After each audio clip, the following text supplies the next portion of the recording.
but from what I remember from my grandmother telling me and stuff, that the bigger seeds have usually a better chance of germinating. The smaller seeds are plants that kind of overproduce because not all the seeds will germinate. So 3 per pot doesn't mean we're going to get 3 in every pot. That's kind of the way nature is. When they're tiny seeds, is there a ratio or something that they tell you? Or? No, absolutely. 3 is fine. Yeah. You want to show your germination rates. So you have a better chance. Especially if each child only has 1 pot, they, want to make sure, hope that something grows. Yeah, exactly.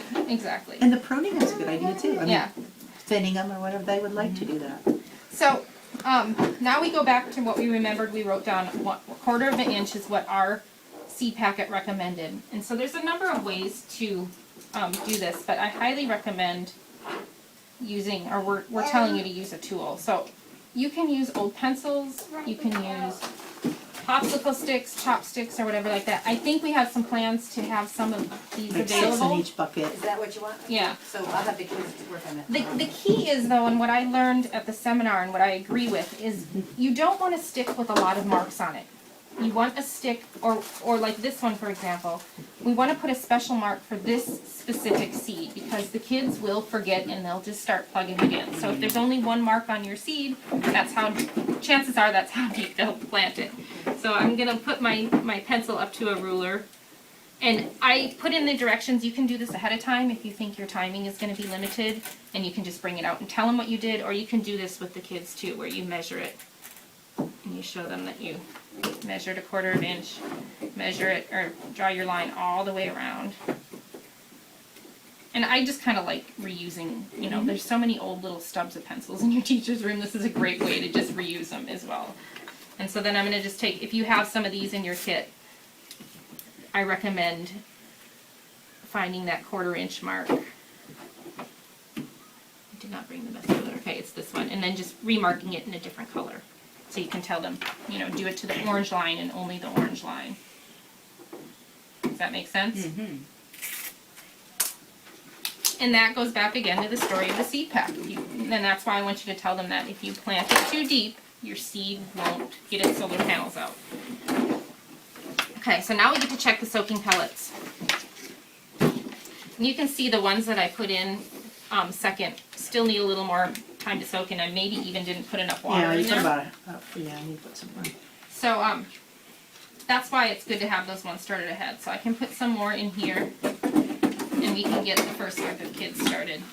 So we should also do that ahead of time. Yes, and that's Okay. in the instructions. Alright. Before you get the kids, before you start setting up your supplies, put 6 of them in there, get your warm water, then go get your supplies set up. That way you're kind of ready to If you have a go. limited time, you could also take one and show them how they expand, and then have the others ready. That's So good. the kids can see, oh, that's how it works. But even this one, once I just poured a little bit of warm Yeah, water on here, already. even though it's not as fully expand, you can still work with this and you can add the water Oh. after Okay. the activity. So you Alright. you should be fine. I just wanted to warn everybody, if you're putting cold water in there and if you're doing it last minute, you gotta kind of. Okay. All right. So the next step, I just want to make sure I'm following. So I mentioned in here that these are pretty secure. These nettings around here are pretty secure. So you should be able to pass them out and hand them to the kids. Okay. So everybody can work with one. That's nice. Yeah. Rebecca, if you want to come up here, you can. Oh, I use these at home. Oh, so you know exactly what to do. So what I suggested is this is just scrap paper. Okay. And our wonderful copy room always has scrap paper in it. If you want that, you can bring something from home, whatever. But it just gives the kids Newspaper, something, newspaper, whatever. There's just such a supply of stuff that can be repurposed for that. So, the first thing you guys want to do, and I'm just going to do one right over here. Karina, you want to do one too, or no? Oh, no, you're good.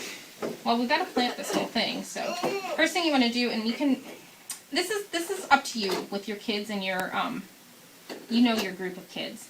You can tell them to take their finger and kind of loosen that soil. I always put my finger in everything and get dirty. Or they can take their little stick and they just want to, no deeper than this seedling, they just want to kind of loosen up that top layer of soil so it's easy for that seed to go in. And it's kind of even an optional thing. Rebecca, I don't know how you've done it. Have you sometimes just plugged it right in there? Yeah. I Yeah, just so put in. it Use says a on the fork. directions to loosen it a little bit, but it's really optional. And so I'll give you guys each a little dibbler. So do you put 3 seeds in the same Yep. hole? No, you would, Oh. you would do 3 seeds spread out like in a triangle I gotcha. around your Good pocket. question, I didn't. Mm-hmm. Yeah. I don't- That's why we're doing this. Yeah. I'm learning right along with the kids. Me too. And then I'm just gonna remind you guys, you know, don't plug it any deeper than we show, and you'll see it's a pretty dense little packet. So now, use your finger, and this is where if the teacher maybe has a tweezers or something from their science kits, they might be able to let you borrow it for this activity.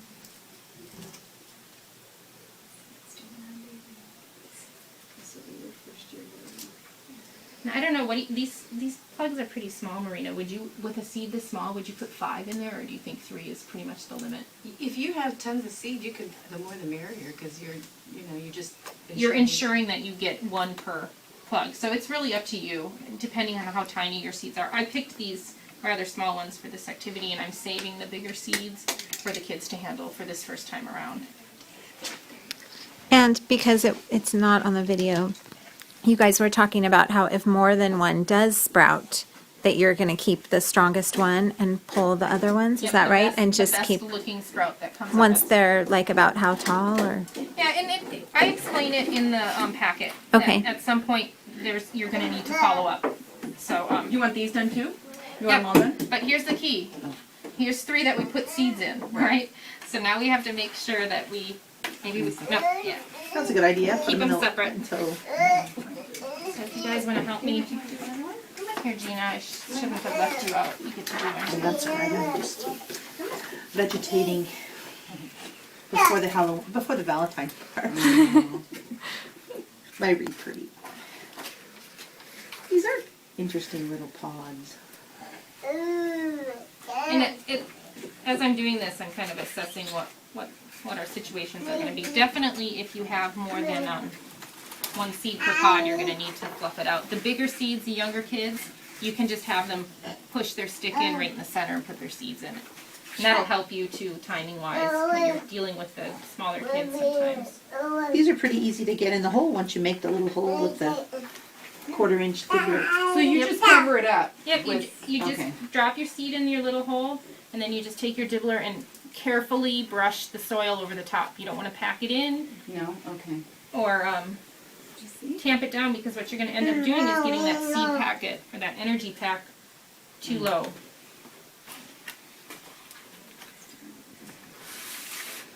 Those are. Thank you. I would say just we'll wet them down. Even when they're a little bit on the dry side here, they're a little easier to handle as we're moving them around. So what is this material? Is just netting? It's just a mesh netting. I've actually I put these right in my compost pile when I'm done with them, and when I dig up my plants in the garden in the fall or whatever, this spring, the little plugs are still there. The roots just grow right through it. So sometimes I tear them up. Eventually they root around the compost pile long enough and they break down. Some of them don't, and then I toss them away. They're like a tea bag. It's the way Oh. I look at it. I put my tea bags in my compost pile too. So. Do you have a worm compost at home? Actually, I used to, but I've donated the bin to, I think Miss Miro's class has it now, so. What do you compost? I compost our vegetable scraps from our cooking. Whatever fruits and vegetables we cook, we put out, and we put our glass clippings and our leaves from our yard, and I end up getting more dirt than I know what to do with. And the worms come. Yeah. Oh, they do? Mm-hmm. Yeah. It's not like a worm bin, yeah. but you get a lot of worms. The worm bin and a compost bin are 2 different types of ecosystems. A backyard compost bin, you put a pile of stuff there, the bugs are going to find it, and they're going to eat it, and they're going to take care of it. So.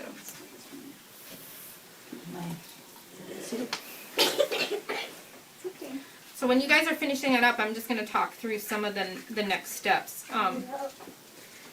So one thing I didn't mention, that if you end up pouring a lot of water in here, and there's a lot of water, when you start to go use them, just pour off any extra into a bucket or into the garden or wherever. But just make sure you don't have a big pool of water with your expanded pellets By the soaking in there. time you're done. Yeah. A tiny bit of water in the bottom of the tray is great to keep them moist. make them moist, but as I was saying, too much water in there is not good. So that's kind of the key to the ongoing care. The next thing you want to do is think about your labeling or your mapping. Not all these seeds are going to likely germinate, so I recommend not putting kids' names on them or anything like that, because it's very likely that somebody's won't grow. Or It also makes sense to plant all 36, even if you only have Mm-hmm. 30 students, because Exactly. that will account for. exactly, you want to plant the entire Like tree. If you want to if do you that, plant fine. the last 4, then you ensure that's probably that some of them, Yeah. will grow. The main thing is we need to identify what these are, because we're going to be growing these seedlings all over in all the classrooms in this school. So I think Jen and I talked about putting a piece of tape on the end of one of these that will help you with the mapping if you end up doing multiple seeds. So we're asking that you write the name on that piece of tape, or take a piece of tape and stick it to the side with what. And The you have to variety. label, you need to put tray 1, 2, or 3 Yes, exactly. if you have different if things. you're doing the and mapping, and we'll go through the mapping instructions. Oh my goodness. In a Is that second. right? Great Stewart, or just call me Grace. So this again, depending on how it all went with your kids, you can take what I'm showing you and talking about right now and do it with the kids or do it afterwards. But you want to make sure, put the name on there. If you're doing the mapping thing, you can label it more later. I suggest taking one of these copies that you've used with the kids and putting it on the wall in the room somewhere if you can. And then also taking one of the copies and putting it in the journal. And that's the next part of the step is, Marina, did you have one of those paper bag journals? We'll have either a paper bag journal or a notebook. Can we do that in each, Yeah, I think in those each kit? journals are cute. And so this is the ongoing care for your seeds. Each classroom needs to keep track of, I don't think they need to keep track of the watering, but it does need to be watered every day. These are tiny little pots and they will dry out, and especially with the heat on in these classrooms. And that's why we're going to provide a water bottle with each kit as well, so that it's contained. I'm suggesting that you ask the teacher to let the kids do it at recess time. That way it doesn't take away from a class activity, so maybe It doesn't take any time. yeah, but just talk to the teacher. Say it's really important that these get watered every day, and tell the kids it's really important. So How many times should they just give a number of how many squirts should they do for each pot? Because then they'll know. Otherwise, I would say 8 squirts for each each pot. per. Okay, that's perfect. Yeah, but every day? every day you'll find out that they dry out pretty fast, and it's You mean for each tray or for each of those little things, 8 each squirts? of those little Because a pots. squirt is not very much water. Okay. Maybe like a teaspoon of water. Eight. Is that what you're saying? Yeah, try it. Just do 1 8 times. Basically, every. Yeah, I think. Yeah, Yeah, I it's think it 8 would be times fine. per pot. And they're Okay. little, so their hands, the little Yeah. kids, their hands don't even Right. make Yeah. little squirts. So Yeah. That's true. And the thing is everybody's classroom is going to be different. Every location's going to be different. They might get South-facing more sun. classroom. So I've written in here, and please, please take time to read through it. You're gonna have to kind of check on him, once a week. You're gonna maybe at Drop this your point, kids off. talk to the kids and say we're gonna leave them sealed up. We gotta make sure they always stay wet. If it's too moist in there, if you're coming back every day and it's still wet, then we have to open the lid like this and kind of let it air out, because that's another problem. If it's too wet, they're gonna mold. If it's not wet enough, they're not going to dry. Because remember, we've got to make those conditions perfect for those little energy packs to burst open and send up their solar panels. So that's kind of their ongoing care.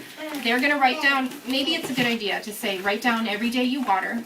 Say if it was wet, say if it was dry. That way we kind of can track what the progress was. And as a docent, you can decide on the first page, just model it. So if you Yep. if you have kindergartners, they might draw a picture, and that might be it. And Like- then if you have older kids, they might be able to measure or whatever you get. Like I'll write gigante parsley. This is the important thing. This is maybe the minimum at least that you want to do with the kids, and you want to put today's date. 2/14 planted seedlings. Okay, it's 1 journal per class. Yep. Per kid, yeah. Per kid? Yeah, per Per class. One I said per journal kit, class. Oh, per not kid. kid. And then Per kid? So they'll have 3 journals? No. Oh. One journal per class. Okay, Yeah, I think the kids should all pretty much grow about the same. yeah. I mean, yeah. And then if your journal gets filled up because they're so enthusiastic, you can always put more bags on the back. You know, Okay. we have to figure all that out as we go. Yeah. But it just has to be a small note, you know, and that's all. And the kids are gonna take this, you know, of course, there's gonna be 2 more trays. They're gonna take that back to the classroom. If you're doing the small groups, you say, okay, here's your kit, take it back to the classroom. I'll bring this back when we're all done.